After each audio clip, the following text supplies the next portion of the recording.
Morning students. कल हमने सरदार पूर्ण सिंह के जीवन परिचय और पाठ परिचय के आगे हल चलाने वाले का जीवन अर्थात किसान के जीवन के संबंध में जानकारी प्राप्त की थी। आज हम पेज नंबर 50 पे आगे पढ़ेंगे गडरिये का जीवन।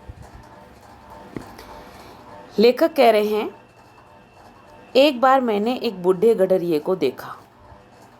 घना जंगल है, हरे हरे वृक्षों के नीचे उसकी सफ़ेद ऊन वाली भेड़ें अपना मुंह नीचे किए हुए कोमल कोमल पत्तियां खा रही हैं।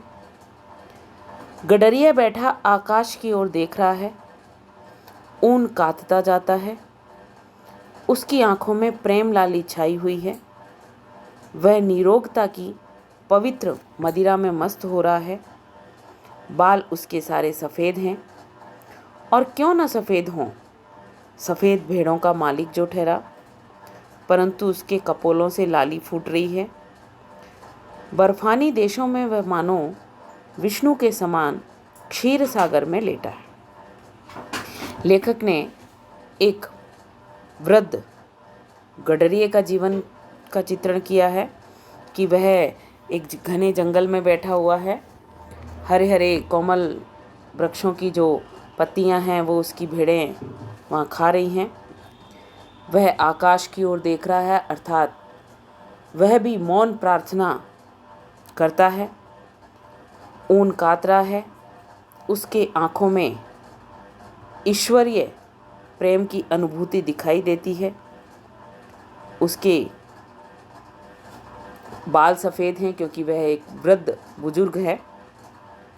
लेकिन लेखक का मानना है कि उसके चेहरे पर कपोलों से यानी गालों से लाली फूट रही है, यानी प्रसन्नता दिखाई दे रही है। उसमें किसी भी प्रकार का चिंता, दुख, तनाव आदि उसके चेहरे पर प्रकट नहीं हो रहा है।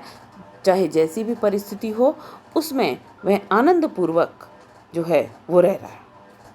कि जिस प्रकार भगवान विष्णु क्षीर सागर में लेटे रहते हैं, क्योंकि क्षीर यानी दूध, और दूध जो है वो सफ़ेद रंग का ही माना जाता है।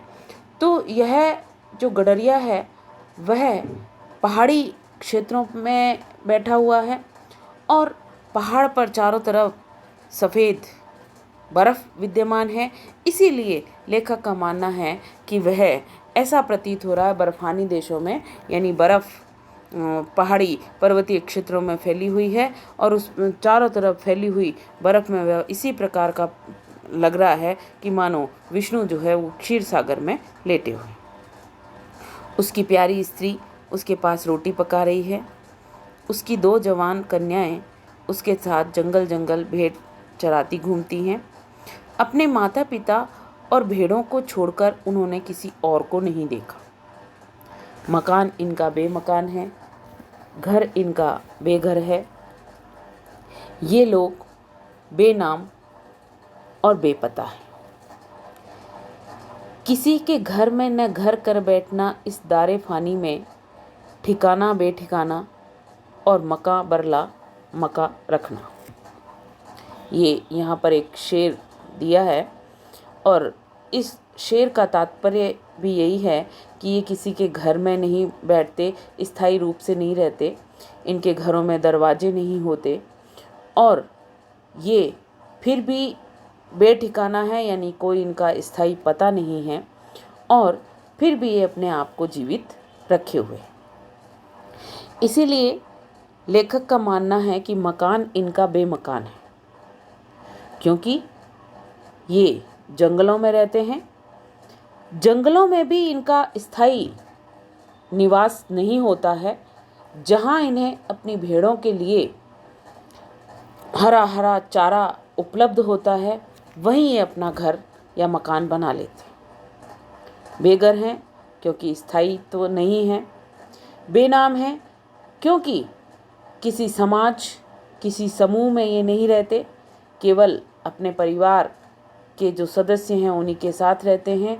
इसीलिए किसी समाज, समूह, कुटुंब में इनके नाम को कोई नहीं जानता है।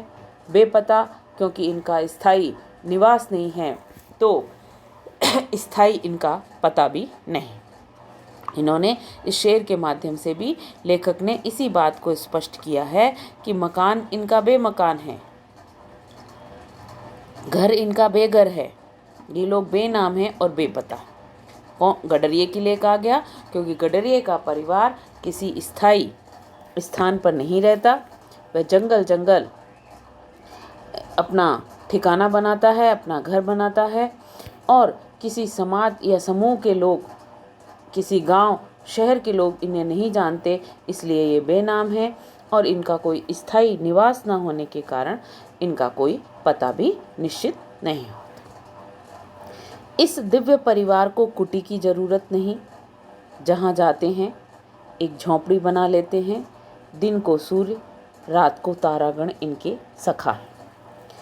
वो कह रहे हैं कि कुटी यानी कोई पक्का मकान ये नहीं बनाते हैं, जहाँ पर ये जंगल में जाते हैं वहाँ एक घास की झोंपड़ी बनाते हैं और प्रकृति इनकी भी मित्र है कि जिस प्रकार किसान भी प्रकृति से जुड़ा हुआ है, उसी प्रकार गडरिया भी जो है वो प्रकृति से जुड़ा हुआ है और सूर्य और तारे ही इनके मित्र हैं।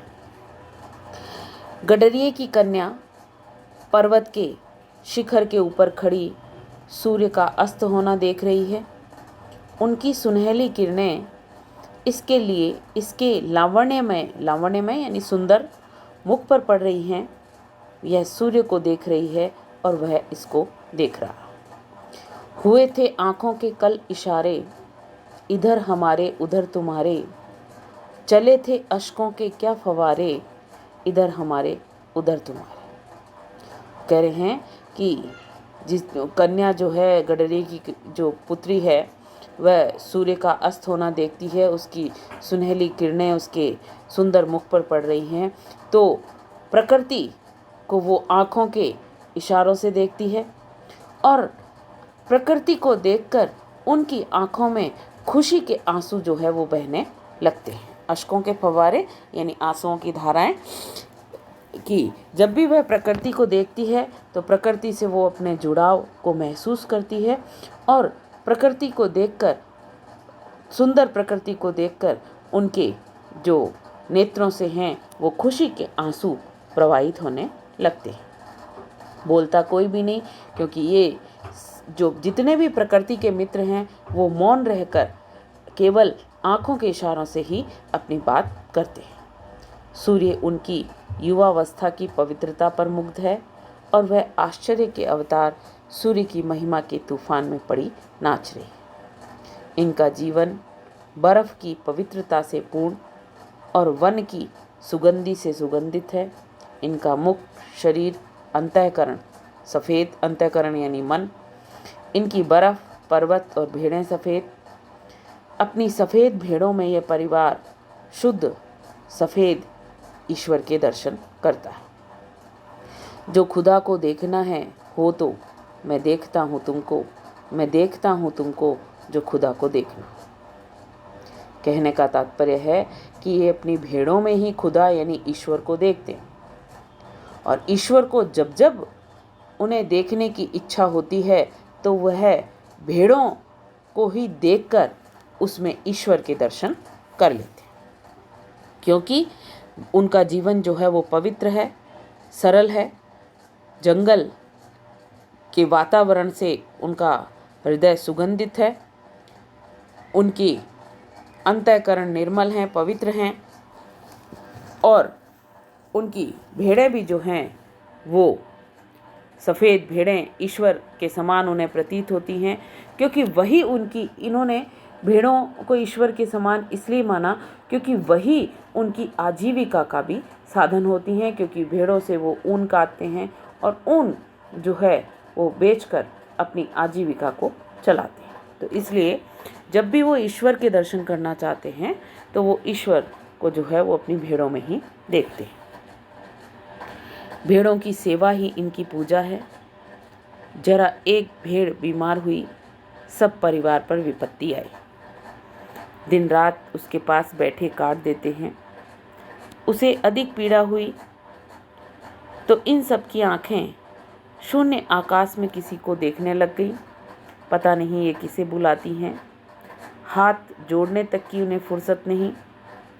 पर हाँ, इन सब की आंखें किसी के आगे शब्द रहित, संकल्प रहित मौन प्रार्थना में खुली।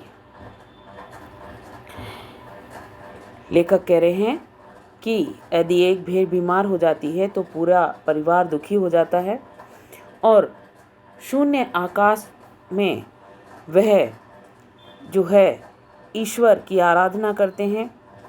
ये भी मौन रहकर अपनी प्रार्थना करते हैं, और जब इनकी भेड़ ठीक हो जाती है तब इनके घर मंगल होता है। सारा परिवार मिलकर गा रहा है। नीले आकाश पर बादल गिरे और झमझम बरसने लगे। मानो प्रकृति के देवता भी इनके आनंद से आनंदित हुए। बूढ़ा गरड़िया आनंद मत्त होकर नाचने लगा। वह कहता कुछ नहीं, रग रग उसकी नाच रही है। पिता को ऐसा सुखी देख दोनों कन्याओं ने एक दूसरे का हाथ पकड़कर पहाड़ी राग अलापना आरंभ कर दिया। साथ ही धम धम थम थम नाच की उन्होंने धूम मचा दी। मेरी आंखों के सामने ब्रह्मानंद का समा बांध दिया। लेखक कह रहे हैं कि जब वे मौन प्रार्थना करते हैं अपनी शून्य आकाश की ओर देखकर, और जब उनकी भेड़ ठीक हो जाती है तो उनके घर आनंद होता है, उत्सव होता है, और प्रकृति भी उनकी प्रसन्नता को देखकर जो है वो वर्षा करने लगती है। और जब पानी बरसता है तो गडरिया आनंदमग्न हो जाता है। उसकी पुत्रियां भी प्रसन्नता से भर जाती हैं और वो गीत गाना शुरू करती हैं, नाचना शुरू कर देती हैं। गडरिया भी वर्षा होने पर जिस तरह किसान प्रसन्न होता है क्योंकि उसके फसलों के लिए वर्षा की आवश्यकता होती है, उसी प्रकार गडरिया भी वर्षा होने पर प्रसन्न होता है क्योंकि उसकी भेड़ों के लिए भी हरी हरी कोपल युक्त चारे की आवश्यकता होती है, और वह तभी हो सकता है जब पर्याप्त मात्रा में वर्षा हो। और इसीलिए गडरिया जो है वो आनंद मग्न होकर नाचने लगता है। लेखक कह रहा है कि जो गडरिया और उसकी पुत्रियां नाचती हैं, गाती हैं, तो एक अलौकिक आनंद की अनुभूति होती है। ब्रह्मानंद यानी ईश्वर को प्राप्त करने का आनंद, कि जब वह इस दृश्य को देखते हैं, गडरिये के निस्वार्थ निश्चल प्रेम को देखते हैं, तब लेखक जब इस दृश्य को देखता है तो उसे भी एक अलौकिक आनंद की अनुभूति होती है, और उस अलौकिक आनंद का केवल अनुभव किया जा सकता है, उसका वर्णन नहीं किया जा सकता। तो लेखक को ऐसा लगता है कि जैसे लेखक ने भी ईश्वर को देख लिया है उस गडरिये के रूप में, उसकी पुत्रियों के रूप में, क्योंकि एक निश्चल निस्वार्थ प्रेम जो है वो उन्हें गडरिये के जीवन में दिखाई देता है। मेरे पास मेरा भाई खड़ा था। मैंने उससे कहा, भाई अब मुझे भी भेड़ें दो। ऐसे ही मूक जीवन से मेरा भी कल्याण होगा। विद्या को भूल जाऊं तो अच्छा है, मेरी पुस्तकें खो जाएं तो उत्तम है। ऐसा होने से कदाचित इस बनवासी परिवार की तरह मेरे दिल के नेत्र खुल जाएं और मैं ईश्वरीय झलक देख सकूं। चंद्र और सूर्य की विस्तृत ज्योति में जो वेदगान हो रहा है, उसे इस गडरिये की कन्याओं की तरह मैं सुन तो न सकूं, परंतु कदाचित प्रत्यक्ष देख सकूं। कहते हैं ऋषियों ने भी इनको देखा ही था, सुना न था। पंडितों की ऊटपटांग बातों से मेरा जी उकता गया है। प्रकृति की मंद मंद हंसी में ये अनपढ़ लोग ईश्वर के हंसते हुए ओठ देख रहे हैं। पशुओं के अज्ञान में भी गंभीर ज्ञान छिपा हुआ है। इन लोगों के जीवन में अद्भुत आत्मानुभव भरा हुआ है। गडरिये के परिवार की प्रेम मजदूरी का मूल्य कौन दे सकता है।